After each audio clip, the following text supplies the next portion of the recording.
我们今天来聊一个你一定很熟悉的品牌——路易莎咖啡。你可能每天都会经过，甚至进去坐坐。它给人的印象就是，店开的到处都是，生意很好。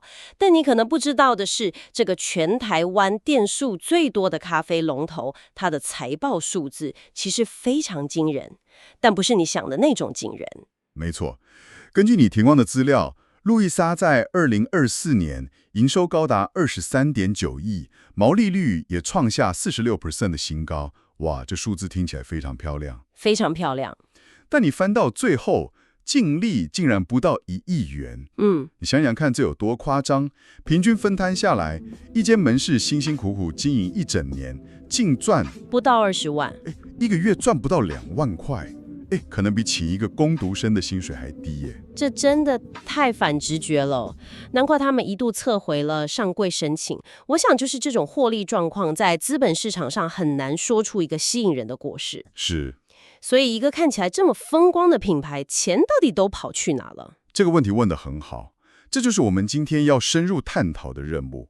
根据你提供的几份财经报道、深度分析影片，甚至是他们的年报资料，我们要一起来拆解这个本土咖啡龙头的真实样貌，从它如何靠的平价版星巴克这个定位迅速崛起，到后来撞上哪3堵高墙，以及他们现在如何从一个单纯的咖啡品牌转型成一个涵盖火锅、牛排，甚至是健身房的餐饮集团。哇！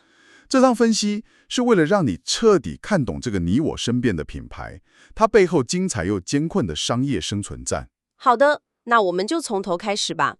路易莎的崛起时机点抓得非常巧妙。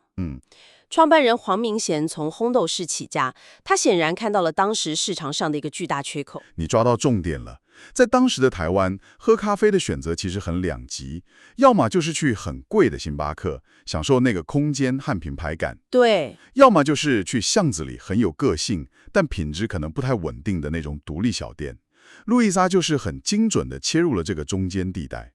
他们的策略很清晰，用更亲民的价格提供有质感的空间和高品质的咖啡。我记得早期的路易莎一走进去真的会有那种小星巴克的感觉，木质调的装潢，温暖的灯光，但一杯拿铁的价格可能只要星巴克的2/3。没错，这种高雅文青感的定位，在当时确实非常吸引人。它完美地填补了市场空白。消费者心里想的是，我花少一点的钱，却能得到接近星巴克的体验，这个 CP 值就出来了。对，这个定位一旦确立，接下来就是如何快速复制成功。说到复制，他们扩张的速度真的很惊人。资料显示，2012年开放加盟后，店数几乎是每2年就翻1倍。翻1倍，到了2022年就冲破530家，正式超越星巴克，成为全台湾店数最多的连锁咖啡品牌。那几年我感觉好像不管走到哪个街角，都在开新的路易莎。这背后就是一套可复制的商业模式在驱动。他们很早就建立了那个中央烘豆厂，确保咖啡豆品质稳定，然后店内设备也标准化，让加盟主可以快速上手。更重要的是，加盟金和权利金在当时非常有吸引力，让开一间路易莎变成很多人的创业梦想。所以这是一个双赢的局面。是的，对，像开店的人来说，这是一个成本相对低、品牌氛围又好的现成方案；而对消费者来说，这是一个提供插座和 WiFi 可以久坐的理想第3空间，两边的需求都被满足了。这就是标准的双边市场效应。他们不只是把咖啡卖给消费者，同时也把创业梦这个产品卖给了加盟主。这2股力量互相加速，才能像滚雪球一样，在短时间内创造出这么大的规模。OK， 所以他们靠着这个平价精品的模式，店开的到处都是，看起来一切都很顺利。但就像你一开始提到的，风光的背后，财报数字却很吓人。这都奇怪了，营收这么高，钱到底都到哪里去了？这里就是故事急转直下的地方。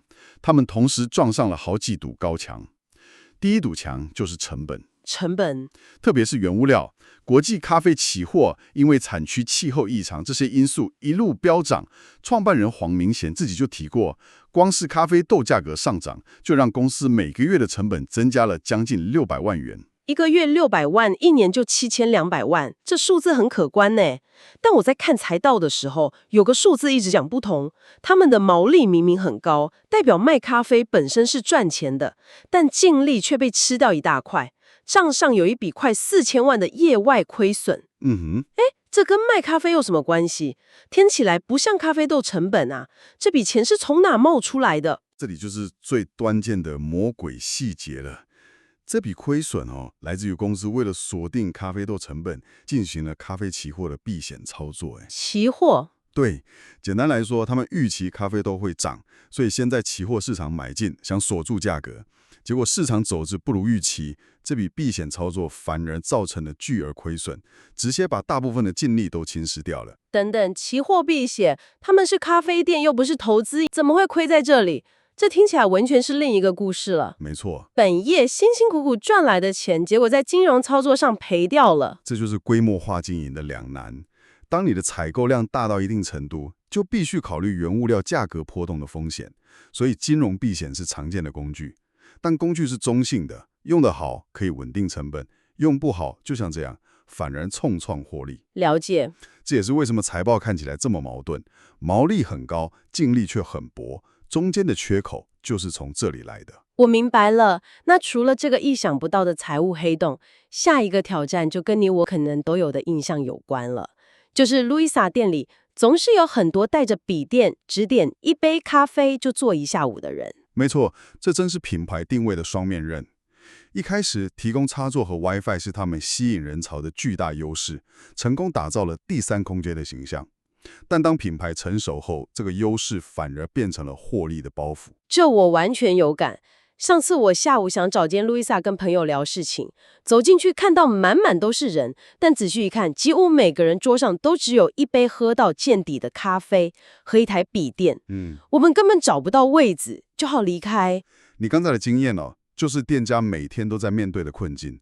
极低的翻桌率代表一个座位在一下午可能只创造了不到100元的营收。当租金、人力成本都在涨的时候，这对经营者来说压力非常大。空间看起来总是满座，实际上却是假性繁荣，营收并没有跟着人流成正比成长。于是品牌形象也慢慢从文青咖啡馆，在很多人心中变成 K 书中心或共享办公室了。网络上甚至还有路易莎 K 书中心位子攻略这种文章，这对品牌来说绝对是个警讯。没错，当你的附加价值反而盖过了你的核心产品时，问题就大了。第三个挑战则是快速扩张带来的后遗症。全台500多家门市，其中加盟店就占了300多家，超过60%。这么庞大的体系，管理起来非常困难。这可以想见，品质很难维持一致吧？完全正确。资料中有提到，网络上有加盟主抱怨总部的资源和资源不足，消费者也常常反映不同门市的咖啡品质、餐点制作，甚至是服务体验都有明显落差。这对一个连锁品牌来说是非常致命的，因为消费者去连锁店期待的就是一个稳定、可预期的体验。同时，台湾的咖啡市场也早就杀成一片红海了。强大的竞争对手不只是星巴克，更是无所不在、拥有绝对通路优势的便利商店。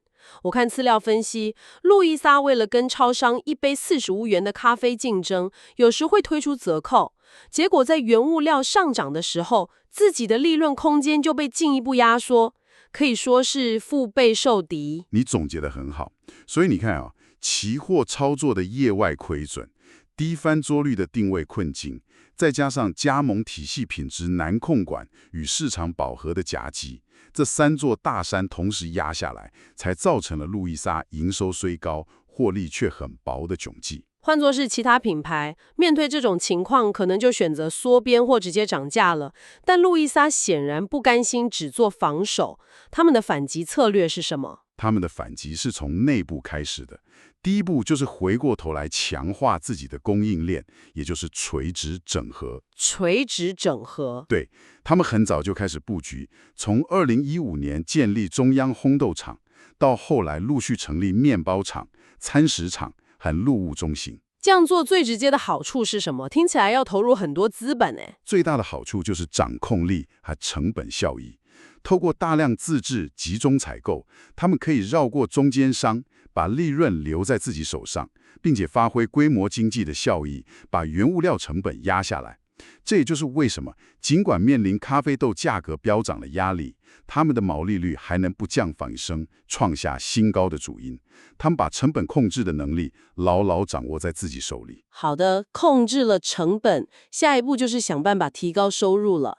这点从他们的菜单变化就能看出来。现在走进路易莎，会发现菜单越来越丰富，不只是卖咖啡了。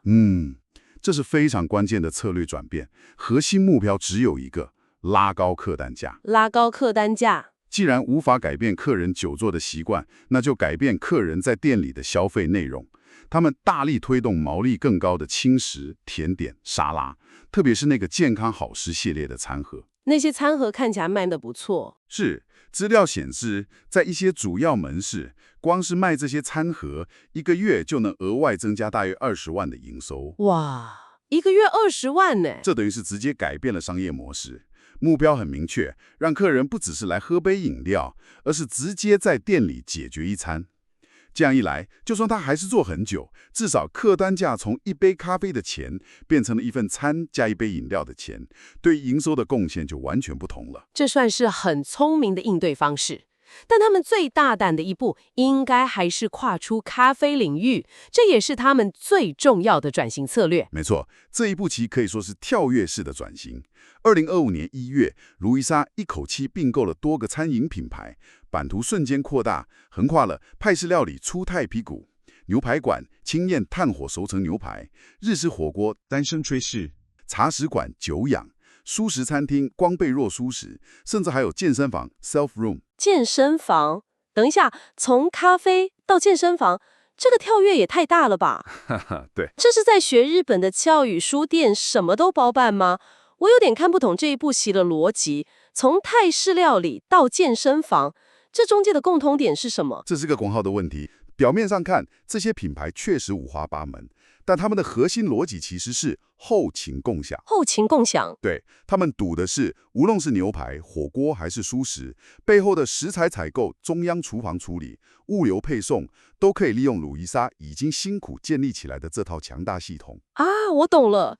所以他们不是把自己看成一家咖啡公司，而是把自己看成一个拥有中央工厂和物流能力的餐饮平台。没错，他们真正要复制的不是路易莎的店面，而是那个看不见的后勤系统。正是如此，等于是把路易莎的后勤系统变成一个可以支援多个品牌的赋能平台。这当然有风险，就像你说的，管理一个牛排馆和管理一个咖啡店需要的专业知识和前场营运经验完全不同。对啊，他们的核心团队有这个能耐吗？万一战线拉得太长，会不会反而拖垮了原本的咖啡本业？这确实是他们最大的挑战，但从目前的资料来看，已经有初步的成果了。比如那个牛排馆清燕，跟知名饭店合作，现在每个月的营收已经达到2000万元，表现很亮眼。而且集团的目标非常明确，未来非咖啡相关的营收要占总营收超过50%。超过50%？这代表他们已经下定决心，要从一个咖啡公司彻底转型成一个综合性的餐饮集团。所以我们今天深入探讨后发现，路易莎的故事是一个非常标准的品牌成长与转型的案例。它靠着平价精品的定位，在对的时机点迅速崛起，却也因为这个模式的内在矛盾，像是低翻桌率以及外部的成本压力与市场饱和而陷入了获利瓶颈。而他们的回应不是继续在咖啡的红海里跟超商硬拼价格，而是选择了一条更困难，但也可能更有潜力的路。利用已经建立起来的强大中央工厂和供应链，把自己变成一个多品牌的餐饮平台。这是一个从产品思维转向平台思维的重大转变。